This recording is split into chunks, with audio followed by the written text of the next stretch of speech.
Hello అండి, welcome to our channel. ఈరోజు మనము ఇంట్లో కూరగాయలు ఏమీ లేనప్పుడు కానీ, నోటికి కారంగా ఏదైనా తినాలనిపించినప్పుడు కానీ, స్పైసీగా టేస్టీగా ఉండే ఈ రైస్ని ప్రిపేర్ చేసుకోండి. టేస్ట్ అయితే చాలా బాగుంటుంది. ముందుగా స్టవ్ మీద ఒక ప్యాన్ పెట్టుకొని ఇందులో 3 టేబుల్ స్పూన్ ఆయిల్ని హీట్ చేసుకోవాలి. ఆయిల్ హీట్ అయిన తర్వాత పచ్చిశనగపప్పు, జీలకర్ర, ఆవాలు వేసుకొని 1 నిమిషం పాటు కలుపుతూ ఫ్రై చేసుకోవాలి. ఇలా కలుపుతూ 1 నిమిషం పాటు ఫ్రై చేసుకుంటే ఇవి కొంచెం కలర్ మారుతాయండి. ఇలా ఫ్రై అయిన తర్వాత ఇప్పుడు ఇందులో కొన్ని పల్లీలు అయితే వేసుకుంటున్నాను. ఇలా వేసుకొని వీటిని కూడా క్రిస్పీగా ఫ్రై అయ్యేంత వరకు మీడియం ఫ్లేమ్ మీద ఫ్రై చేసుకోవాలి. ఇలాంటి రైస్ రెసిపీస్ అయితే మన ఛానల్లో చాలా వీడియోస్ అయితే పోస్ట్ చేశాను. మీకు కావాలనుకుంటే ఒకసారి ఛానల్లోకి వెళ్ళి చూడండి.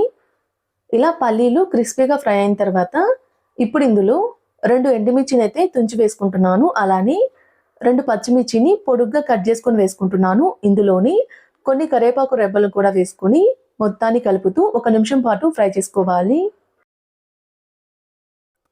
ఇలా ఫ్రై చేసుకున్న తర్వాత ఇప్పుడు ఇందులో ఒక పెద్ద ఉల్లిపాయని కట్ చేసుకొని అయితే వేసుకుంటున్నాను. ఇలా వేసుకొని ఉల్లిపాయ ముక్కలు లైట్ గోల్డెన్ కలర్ వచ్చేంత వరకు మీడియం ఫ్లేమ్ మీద ఫ్రై చేసుకోవాలి. ఇలా ఉల్లిపాయ ముక్కలు బాగా మెత్తబడి కొంచెం కలర్ మారేంత వరకు ఫ్రై అయిన తర్వాత ఇప్పుడు ఇందులో ఫ్రెష్గా రుబ్బుకున్న అల్లం వెల్లుల్లి పేస్ట్ అయితే ఒక 1/2 టేబుల్ స్పూన్ వేసుకుంటున్నాను. ఇలా వేసుకొని పచ్చివాసన పోయేంత వరకు కలుపుతూ ఫ్రై చేసుకోవాలి.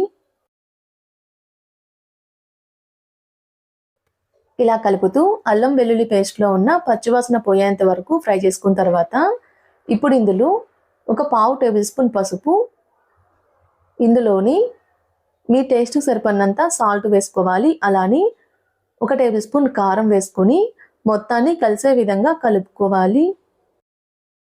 ఇలా కలుపుతూ ఒక 2 నిమిషాల పాటు మీడియం ఫ్లేమ్ మీద ఫ్రై చేసుకుంటే మనం పసుపు కారం వేసుకున్నాం కదండి, అందులో ఉన్న పచ్చివాసన అయితే పోతుంది.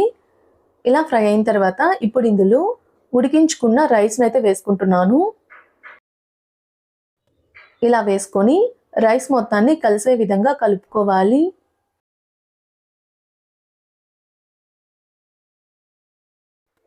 ఇలా కలుపుతూ మీడియం ఫ్లేమ్ మీద రైస్ మొత్తాన్ని కలిసే విధంగా కలుపుకోవాలి. ఇలా కలుపుకున్న తర్వాత ఇప్పుడు ఇందులో ఒక 1/2 లెమన్ అయితే రసం పిండుకుంటున్నాను.